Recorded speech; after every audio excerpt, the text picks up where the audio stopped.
Tonight on the Beaver Sports Show, we talk about Oregon State's upset win against ASU. Review the men's basketball game against Rice. And play the hashtag game, preview the upcoming UW football game, and talk a little Blazers. Stay tuned.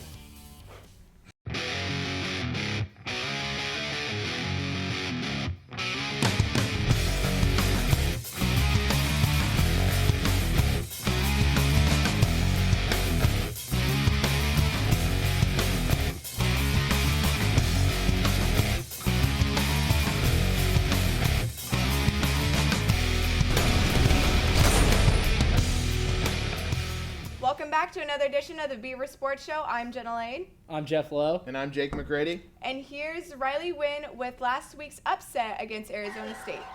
It was a cold one on Saturday night. The temperature was around 30 degrees as Oregon State hosted the number 6th ranked Arizona State Sun Devils.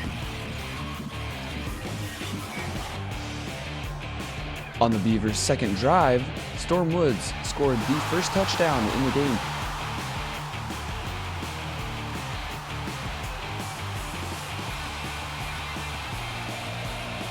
The Beavs were in the backfield a lot against Arizona State, only allowing 103 yards off 31 attempts. On third down, Steven Nelson breaks up the pass to force the Sun Devils to kick a field goal. Sean Mannion to Connor Hamlet for a short gain, but look at that athletic catch.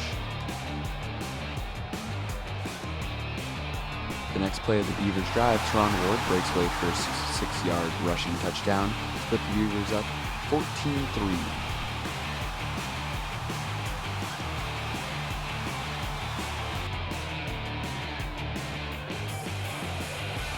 Storm Woods running here. Look at that determination. He gains 35 off the play.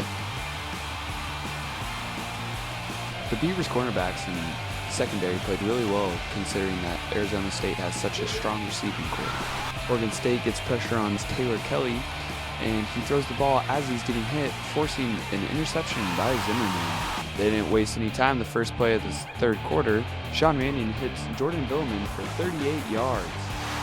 Sean Mannion finds Victor Bolden in the end zone and hits him for a 20-yard touchdown to put the Beavers within reach, having the score 24-21 Arizona State. The fourth quarter would come up all Beavers as Sean Mannion hits a pass to Jordan Villeman for a 67-yard touchdown to put the Beavers up 28-27.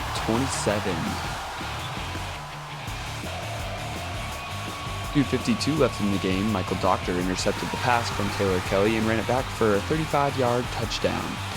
This put the Beavers up 35-27.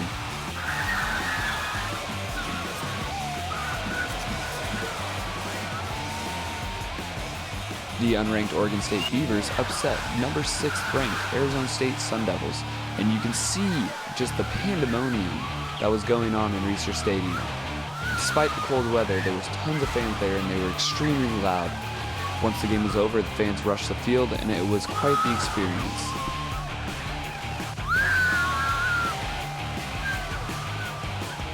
After the game, I had a chance to catch up with Michael Doctor and ask him a few questions about the game. Here with Michael Doctor here after the Beavers win 35-27. What was going through your mind when you had that pick six? Oh man, I was just trying to get into the end zone. I knew if I scored it, we had much to win. Our D-line did a heck of a job that play making the quarterback flush a little bit. And he didn't see me. I just stole it right from his eyes. That's awesome. So your guys' defense played really well despite the scoreboard. How do you guys feel about your performance tonight? That's pretty good, but we always can get better. Gave him too many passing yards right there. We bailed him out a little bit with the pass interference calls. You got to still clean some stuff like that up. But going forward, it's a good win for us, and we're ready to go forward and get Washington. Is this pumping you guys up for the next few games left in the season, including the Civil War? Oh yeah, most definitely, because we all knew we could always do it. It was finally good for us to see a full game put together by offense and the defense. Awesome. Hey, you had a great game tonight. Thank you. So we'll get back to Michael Doctor in a second, but first let's start out with the first quarter, how Storm Woods and Teron Ward both had their career highs for running. Yeah. Made the record for the season for us already in that first quarter with 148 yards. Yeah. Talk about how they did. Well, we finally ran the ball. The run game look works. What happens when we run the ball. We Mike win. Riley. Mike Riley, when we run the ball, we win. Fancy that. You came off the gate with the runs, back to back. Passing game was there too, but We virtually didn't need it. We really didn't have to lean on Mannion too much, which I think what really took helped the pressure Mannion. off It of took him, a lot and of that helped pressure him off perform, Mannion. Yeah, honestly. Exactly. Yeah, the running game was absolutely huge for Oregon State. And another huge thing was obviously Michael Doctor's interception in the fourth quarter.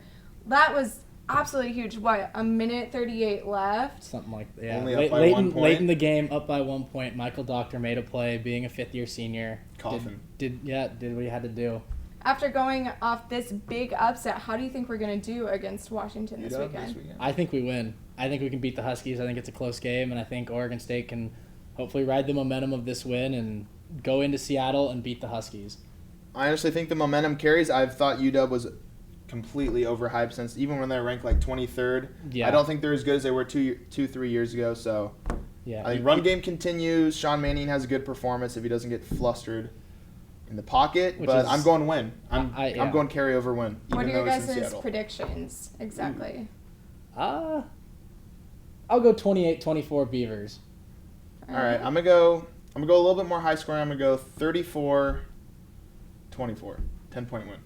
10-point win. Yeah. That's pretty huge. I definitely think it's going to be a Beaver win. I think it's going to be a little bit tighter. I would say probably like 32-28, but High scoring. I think it'll be a high High scoring scoring, game, late night especially Pac-12 with how football. we've been doing. Late night- Hey, you never Late know. night Pac-12 football, high scoring games. Crazy stuff Exactly. happens. All right, and I guess we'll see. And then for now, we have Tatiana Enriquez with women's basketball. Oregon State took on Utah State Sunday at Gill Coliseum. The first half was close. Both teams were fighting hard for the lead. Utah hit 17 of 31 in the first half, but Beavers went on a 14-6 run with 12 out of 16 free throws and Utah with none, giving the Beavers a 45-36 lead at the break. Coming back from the half, Beavers caught fire, holding Utah to 26 points. Sydney Weiss led the Beavers with 15 points, ending the game 85-62 over Utah.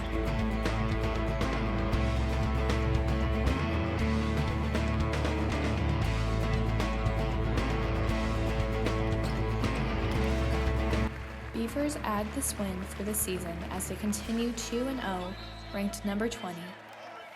This past Friday, the men's basketball team took on Rice in Gill Coliseum. This is the first game of the new Wayne Tinkle era, and he did not disappoint.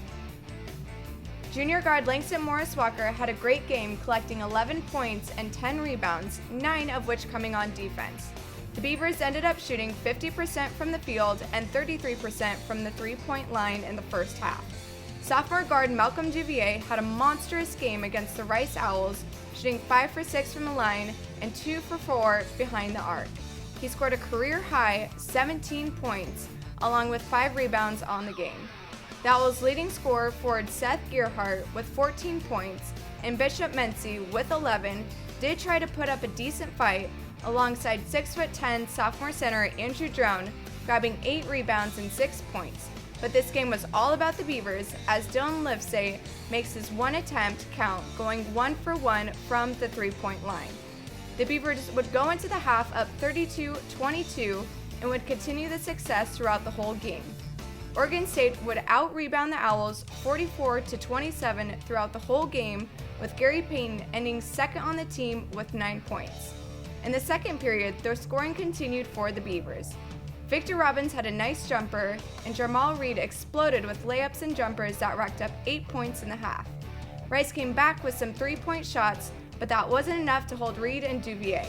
Duvier brought in 9 points for the Beavers in the second half, and the Beavers came out on top in the end, beating Rice 67-54.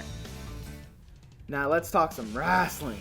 The men's wrestling team reached their 1,000th victory on November 13th against the Southern Oregon Raiders, becoming only the third Division I program to reach the milestone alongside Iowa State and Oklahoma State. The match started with a tech fall from freshman Ronnie Bresser at 125 pounds. This victory helped Jim Zaleski reach his 100th win here for the Beavs, improving his record to 142-2. Senior Taylor Meeks at 184 would also win by a tech fall over Ryan McWaters 16-1. The Beavs dominated in every facet of the matchup. The other freshman, Jack Hathaway, kept the team rolling, pinning Raiders' Devin Poppin in under 2 minutes, 106 to be exact. This gave the Beavs a quick 17-0 lead, and Southern Oregon could do nothing about it. Devin Reynolds followed up Hathaway's performance and must have said something like, I see what you did there. Let me try that. And pinned Francis Llorente in a staggering 47 seconds. The Beavers never trailed in this matchup, but Senior Joe Latham at 174 would be pinned for the Beavs' only loss. It was all textbook wrestling from there though, as Abraham Rodriguez at 149 would get a tech fall winning 20-5. Joey Delgado gaining the decision 7-5. Seth Thomas getting the decision 9-5, Cody Crawford winning by an injury, and Nate Keene with a major decision 10-1. The Beavs won in a dominating performance, 43-6 overall. You can catch the next home meet and conference opener against Arizona State Monday, November 24th at 7 p.m. in Gill Coliseum. All right, so now it's time for a round of hashtag that. So, hashtag number 1. Good old Gary Payton fired some shots at Dwight Howard, which I'm not surprised by any means. He's the biggest crap talker ever. Yeah. But went on to say that Dwight Howard is a fake tough guy, basically likes to pick fights and doesn't do anything about it. Said if he ever saw him in person, he'd probably have a few words for him. If you saw him in the streets, it would go down. Give a hashtag for Gary Payton's trash talking. All right. Well, it was hashtag Downey Soft for Dwight Howard. Dwight Howard soft. Can't take it. I love that everyone is going after Dwight now. Kevin Durant called him a word that I can't say on the show. True. And Kobe went after him first game of the season. Dwight soft. Hashtag Downey Soft. Right, Downey Jake? Soft, I agree with that. I'm going to go hashtag Dwight Whiskers, because Dwight is a female cat, as Kevin Durant implied, and as Gary Payton implied. Because it's true. Meow. Alright, I give this one to Downey Soft. Downey Soft takes this one. Don't be sour. No one's going to go after that word. Okay, hashtag number 2. Anthony Davis proved us wrong this last game against Portland, scoring 31 points, had 11 rebounds. Basically, I'm not gonna lie, went off on the Blazers. I hate to say it. In 2 seconds, he had 2 blocks against LaMarcus and Wesley. I gotta admit, he's really good. So, give a hashtag for Anthony Davis performance. Well, if you would have listened to me before on the show, you would know Anthony Davis is good. I couldn't come up with anything good. Hashtag next big thing. I don't know. It just wasn't very good. Okay. So, but Anthony Davis is a beast. Okay, that's true. So the Pelicans are, they're a decent team this year, but honestly, it's revolved around Anthony Davis. So I'm going to go hashtag UniPelican takes flight. Because...